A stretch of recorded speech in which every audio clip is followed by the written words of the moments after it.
Baik, Bismillahirrahmanirrahim. Assalamualaikum warahmatullahi wabarakatuh. Salam sehat dan sejahtera bagi kita semua. Terima kasih kepada Bapak dan Ibu atas kesempatan yang telah diberikan kepada kami. Izinkan kami dari kelompok satu akan mempresentasikan perihal tugas UTS dari mata kuliah Kepemimpinan dan Etika Bisnis terkait periode Orde Lama dan juga Orde Baru. Sebelum memulai presentasi, saya akan memperkenalkan anggota dari tim kelompok satu. Yang pertama ada Aang Firmansyah, yang kedua ada Bagus Putra, yang ketiga ada saya sendiri Eka Hardi Yudarsa, yang keempat ada Kurnia Syafitri, yang kelima ada Rian Haryadi. Baik, saya akan share screen.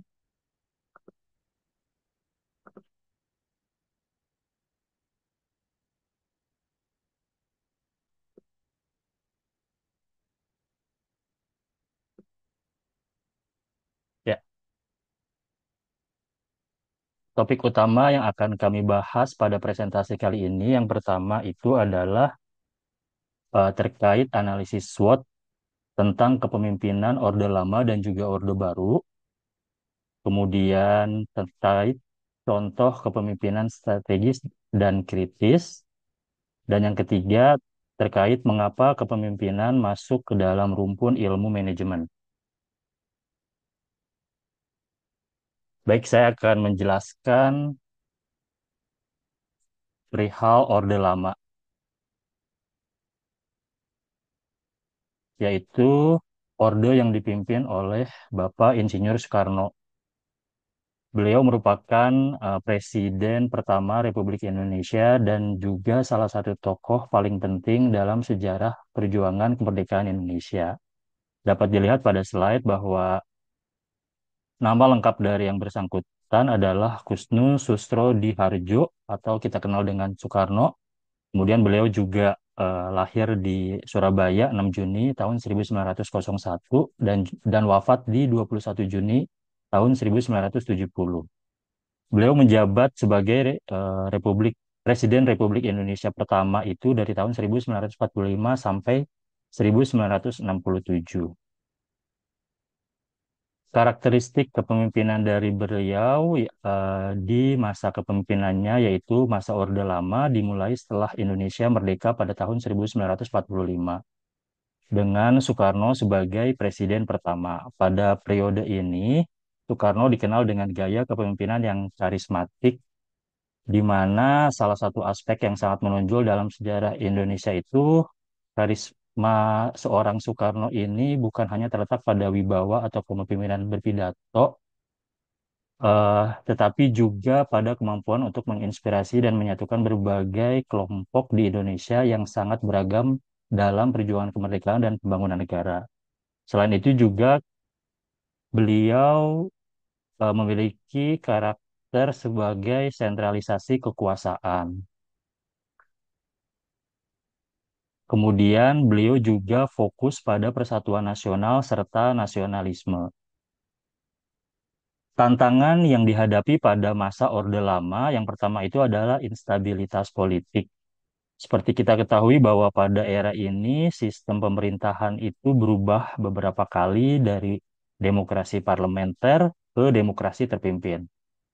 Pada orde ini juga terdapat banyak konflik politik baik internal terutama antar partai-partai politik dan kelompok militer serta yang semakin memanas, mohon maaf.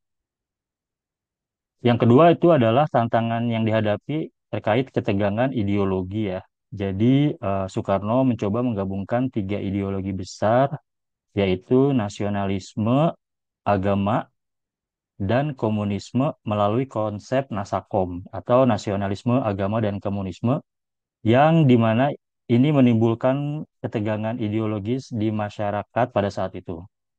Kemudian yang terakhir, tantangan yang dihadapi tentu saja krisis ekonomi. Pada orde ini, ekonomi Indonesia berada dalam kondisi yang sulit akibat adanya inflasi yang sangat tinggi dan kebijakan ekonomi yang tidak stabil. Baik, berikutnya akan dijelaskan oleh Saudara Bagus. Baik, terima kasih Mas Eka. Selanjutnya kami akan menjelaskan terkait analisis SWOT dari Orde Pemerintahan Orde Lama. Kita melihat dari Strength of Soekarno yang pertama. Silakan Mas Eka, diklik kontennya. Oh ya, sebentar Mas.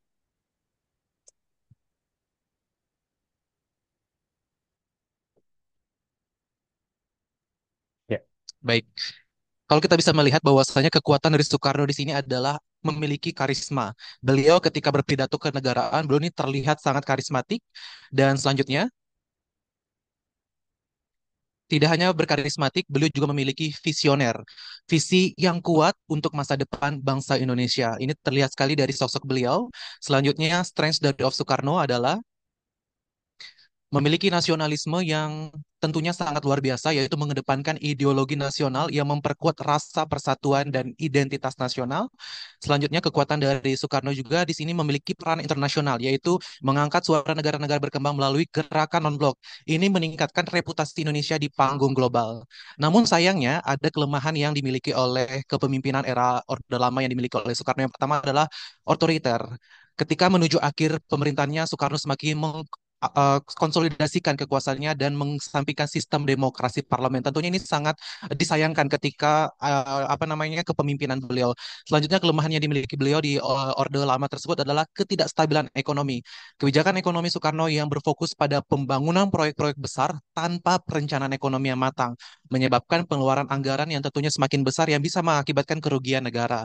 Di sisi lain, kelemahannya adalah konfrontasional kebijakan luar negeri. Nah, sikap Soekarno ini yang konfrontatif terhadap negara-negara Barat, terutama setelah Indonesia keluar dari Perserikatan Bangsa-Bangsa dan bersikap tegas dalam isu-isu internasional seperti konfrontasi dengan Malaysia, mempengaruhi posisi Indonesia dalam hubungan internasional dan menambah isolasi. Selanjutnya, nah, namun di sini juga ada opportunity ketika Soekarno menjabat sebagai presiden di era Orde Lama, yaitu pemimpin revolusi di dunia ketiga.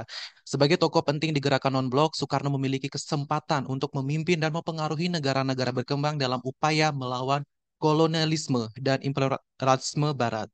Selanjutnya, opportunity yang dimiliki oleh beliau yaitu aliansi dari negara-negara yang komunis. Nah, Soekarno memanfaatkan hubungan dengan Uni Soviet dan China untuk mendapatkan bantuan ekonomi dan militer. Ini memungkinkan Indonesia untuk memperkuat pertahanannya tanpa ketergantungan pada negara-negara Barat.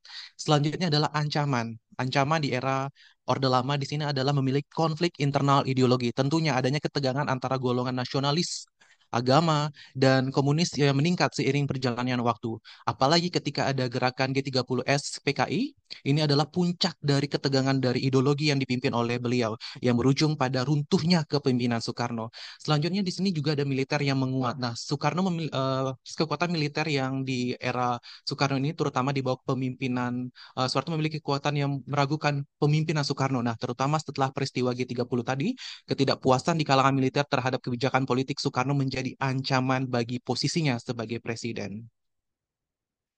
Baik, selanjutnya Orde Baru akan dijelaskan oleh rekan saya. Silakan Mbak Kurnia. Terima kasih Mas Bagus. Untuk Orde Lama tentunya tadi sudah disampaikan oleh Mas Bagus dipimpin oleh Soekarno.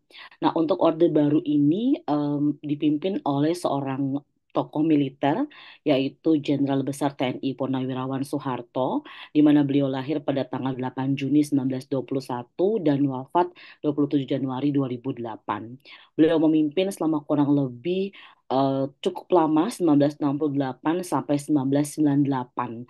Nah, masa kepemimpinan beliau ini itu membawa banyak perubahan bagi Indonesia. Awalnya itu kan stabilitas politik dan pertumbuhan ekonomi yang signifikan dengan kebijakan industrialisasi dan investasi asing serta penerapan Pancasila sebagai ideologi negara untuk mengontrol berbagai aspek kehidupan.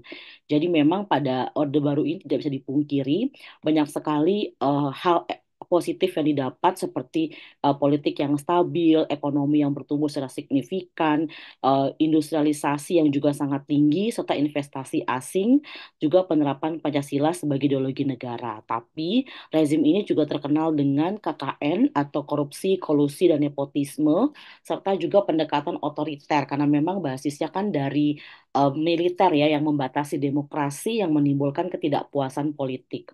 Dan Orde Baru ini memperkuat hubungan internasional dengan negara barat melalui kebijakan anti komunis dan dukungan dari kelas menengah Muslim lewat Ikatan Cendekiawan Muslim Indonesia.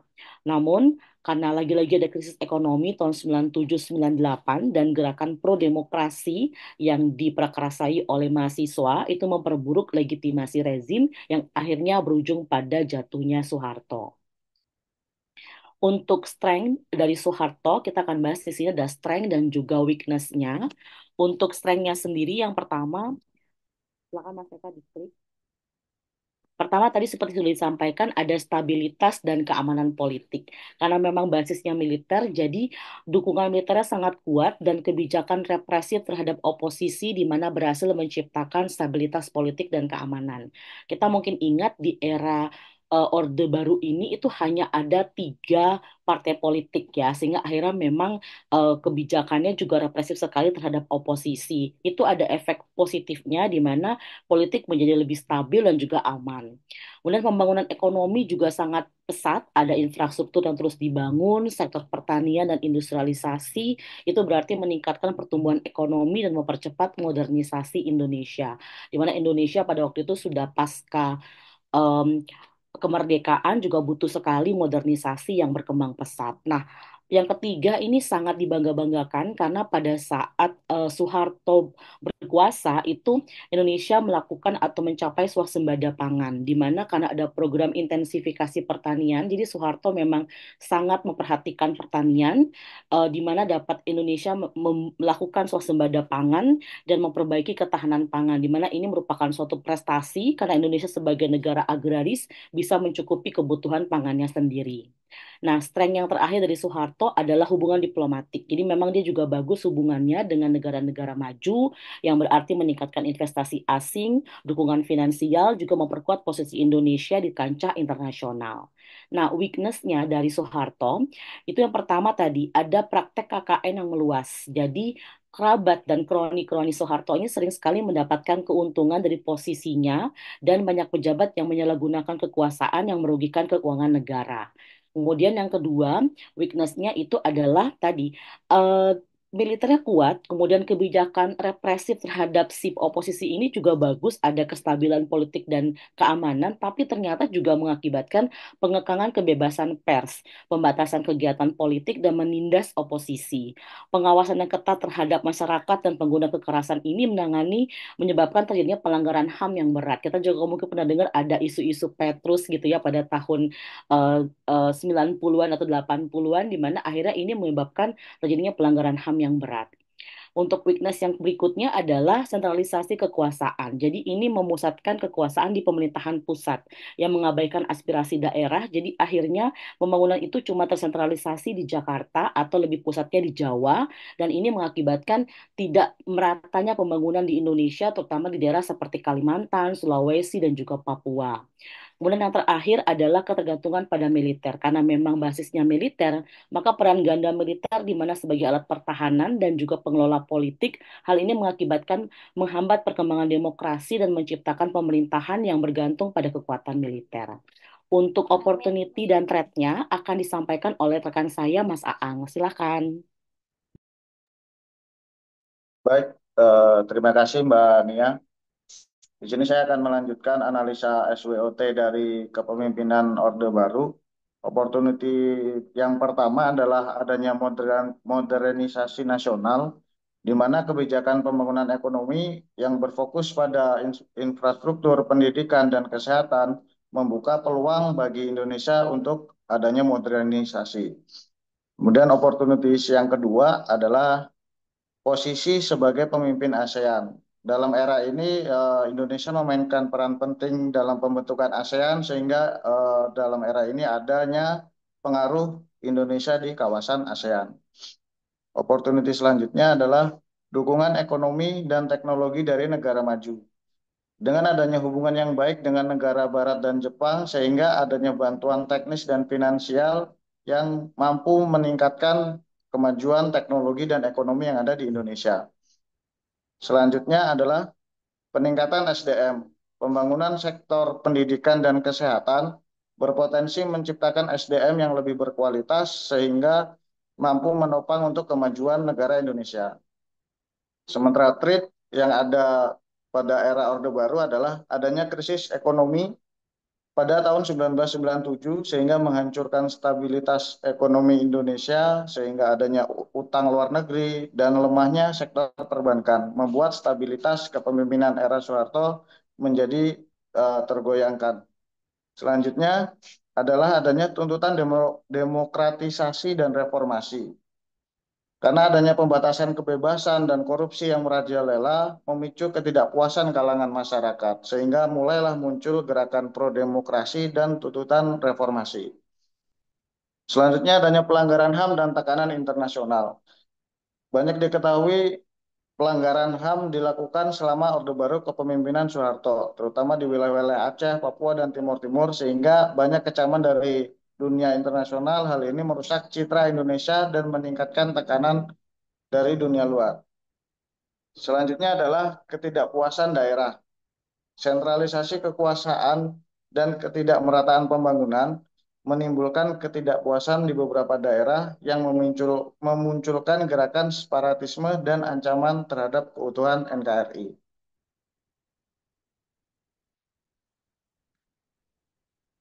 Ya, selanjutnya dari kelompok kami akan menjelaskan tentang kepemimpinan strategis.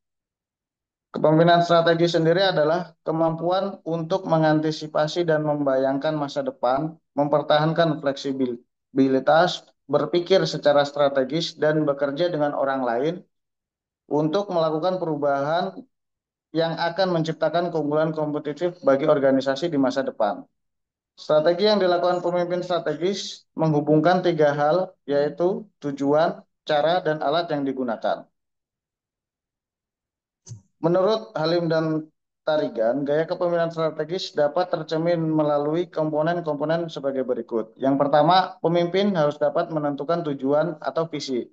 Yang kedua, pemimpin harus mempergunakan dan mempertahankan kompetensi utama atau inti dari organisasi. Yang ketiga, pemimpin harus mengembangkan sumber daya manusia yang dimiliki. Yang keempat, pemimpin harus menjaga atau mempertahankan budaya organisasi yang efektif.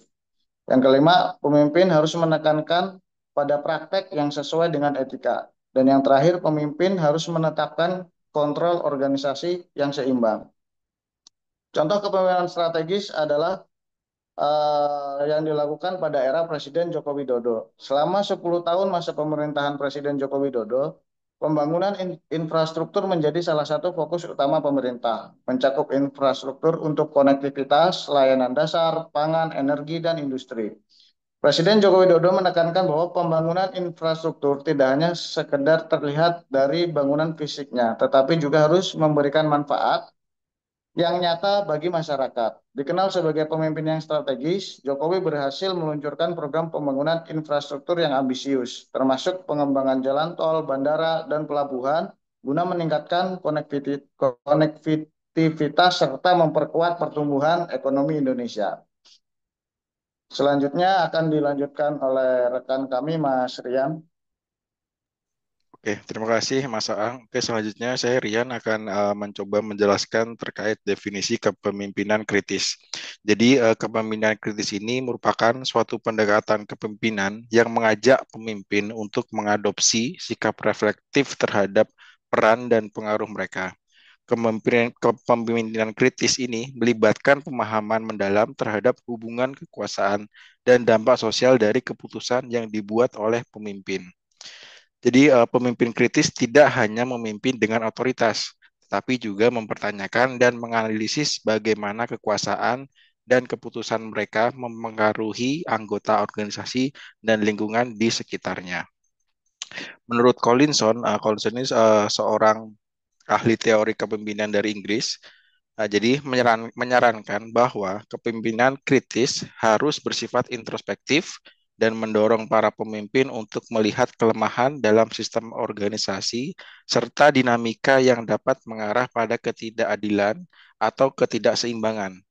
Pendekatan kritis ini menuntut para pemimpin untuk selalu bersikap waspada terhadap potensi penyalahgunaan kekuasaan dan untuk mengambil tanggung jawab dalam menciptakan lingkungan yang lebih adil dan inklusif.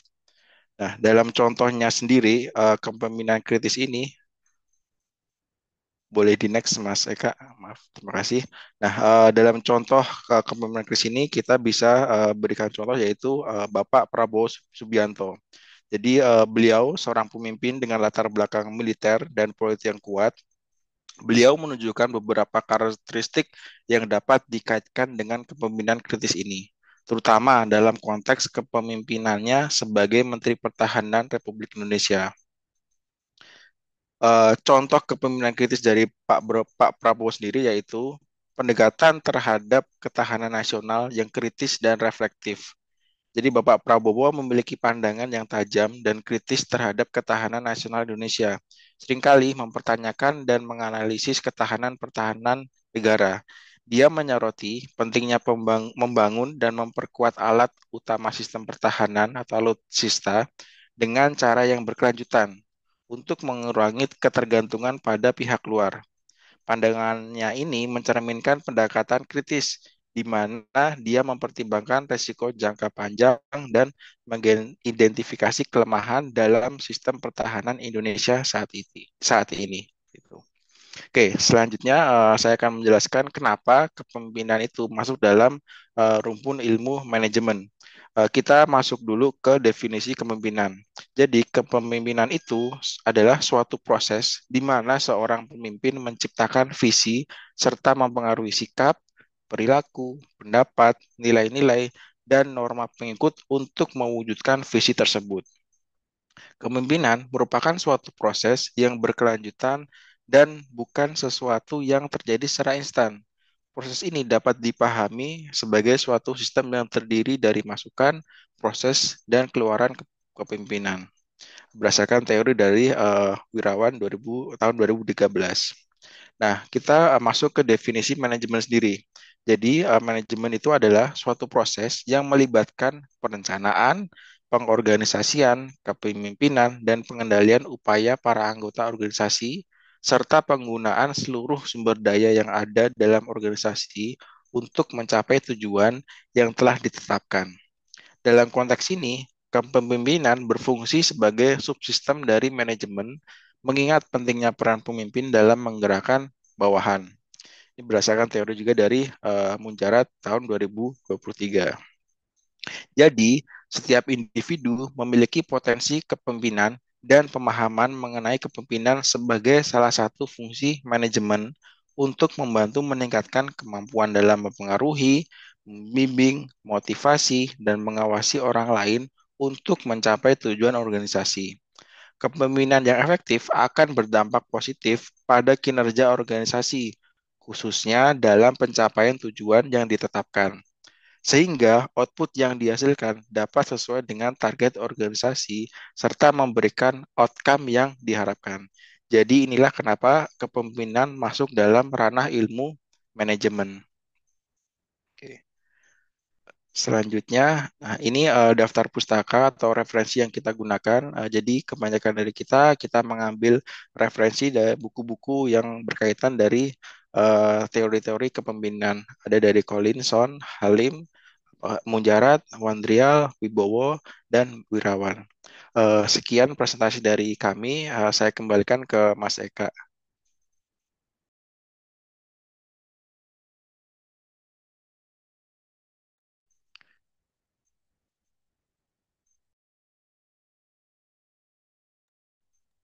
Maaf masih di mute Mas Eka.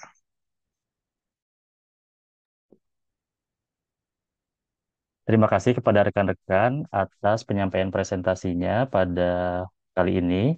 Demikian Bapak dan Ibu atas penyampaian presentasi dari kelompok satu. Kurang lebihnya kami mohon maaf apabila ada kekurangan. Assalamualaikum warahmatullahi wabarakatuh. Waalaikumsalam. Terima kasih. Waalaikumsalam. Terima kasih semuanya.